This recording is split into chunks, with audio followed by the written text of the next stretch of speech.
चीन ने अमेरिकी शिप पर हमले की तैयारी दिखाई है। आपको बता दें, मॉक अप अमेरिकी वॉरशिप पर मिसाइल दागी, ईस्ट चाइना सी में मौजूद अमेरिकी शिप।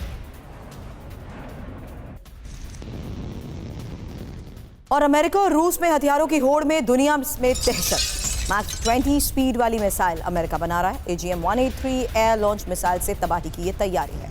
रूस की ओरेशनिक के जवाब में अमेरिका का ये डार्क ईगल। अमेरिकी नेवी तैयार कर रही है विध्वंसक CPS सिस्टम। तो अमेरिका और रूस में हथियारों की इस होड़ पर बहल सर सवाल आपसे करूंगी, उससे पहले खबर बता रही हूं क्योंकि AGM-183 air launch rapid response weapon America बना रहा है और मैक 20 स्पीड मिसाइल से लैस होगा response weapon. S-500 surface to air missile यानीसी रडार से रूस का ये जवाब, और रूस की ओरेशनिक के जवाब में Dark Eagle anti missile system. America के common hypersonic glide body CHGB का कामयाब परीक्षण। हालांकि सबमरीन से हमले के लिए कन्वेंशनल प्रॉम्प्ट स्ट्राइक सिस्टम की तैयारी में भी अमेरिका बताया जा रहा है। नेचुरल मटेरियल से बनाए होममेड ब्यूटी प्रोडक्ट्स, घर बैठे हर महीने 1 लाख तक कमाएं। डाउनलोड करें फ्रीडम ऐप और सीखें बिजनेस के फंडे। बहल साहब, बहुत ही अच्छा क्वेश्चन है सुरभि। जो रशिया ने यूज की थी मिसाइल ओरेशनिक, जो कि 10 गुना स्पीड ऑफ साउंड से तेज चलती है और उसको कोई भी अभी पकड़ नहीं पाया, और वो मिसाइल ऐसी है कि काफी हद तक एक्यूरेट भी है, प्लस उसमें 6 वॉरहेड्स हैं, यानी कि एक ही मिसाइल से 6 डिफरेंट टारगेट के ऊपर हमला किया जा सकता है। और वो हमने कुछ दिन पहले उसकी पिक्चर्स देखी भी थी। अभी तक जो अमेरिका ने डेवलप किया डार्क ईगल, वो अभी ऑपरेशनलाइज नहीं हुई। उसका टेस्ट हुआ है, पहला टेस्ट तो उसका 2022-23 में फेल हो गया था। अभी का जो टेस्ट हुआ है 2024 में, वो सक्सेसफुल हुआ है, लेकिन इसको ऑपरेशनलाइज करने में कई महीने या कुछ साल भी लग सकते हैं। यहाँ पे रशिया और चाइना दोनों देश हाइपरसोनिक वेपन सिस्टम्स में अमेरिका से आगे हैं।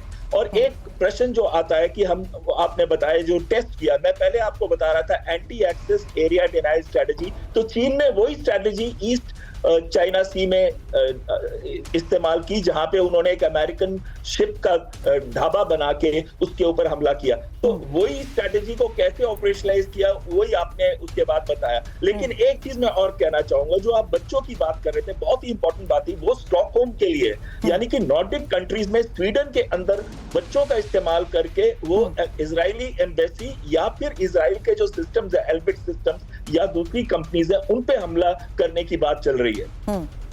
बड़ी बात आपने बताई है, क्योंकि यही इनपुट था कि आखिर किस तरीके से इजराइल के खिलाफ ईरान ये बड़ी तैयारी कर रहा है। लेकिन इस बीच एक और खबर, यूक्रेनी पोर्टल डिफेंस एक्सप्रेस का खुलासा, जहां ओरेशनिक मिसाइल के टुकड़े की तस्वीर प्रकाशित हुई है और ओरेशनिक का निर्माण कई साल से चल रहा था, ये दावा किया जा रहा है। क्योंकि ये जो तस्वीरें सामने आई हैं, मिसाइल के टुकड़े में सीरियल नंबर को लेकर भी इसमें दावा किया जा रहा है। मिसाइल के टुकड़े में उत्पादन की तारीख भी लिखी है, ये दावे किए जा रहे हैं। हालांकि इन दावों के तहत अब आपको ओरेशनिक मिसाइल की ताकत क्या है ये भी जान लीजिए, क्योंकि ओरेशनिक की शक्ति सूर्य की तरह, इसकी गर्मी करीब 4000 डिग्री सेल्सियस इसका तापमान, और एल्यूमिनियम लोहा गलाने की भी ये क्षमता रखता है। बिल्डिंग को भाप बनाने की इसकी ताकत भी है। उल्का जैसा इसका प्रभाव है, गहराई तक तबाही की ये क्षमता रखता है, और धमाके से सब कुछ कैसे धूल धूल हो जाएगा।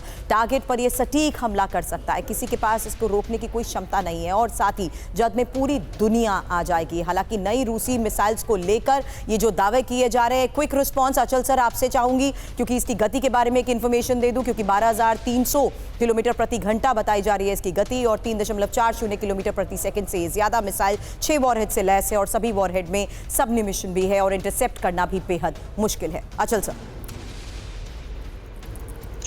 सुरभि, इसके बारे में क्या कहा जा सकता है? यही कि एक आइडियल सिचुएशन ये थी, पूरी दुनिया इस बात के लिए तैयार हो रही थी कि डिसआर्मामेंट होगा। हमारी अपनी पोजीशन इसको लेके काफ़ी क्लियर है कि एक वेरीफाइबल कंप्लीट डिसआर्मामेंट हो, इंक्लूडिंग न्यूक्लियर डिसआर्मामेंट।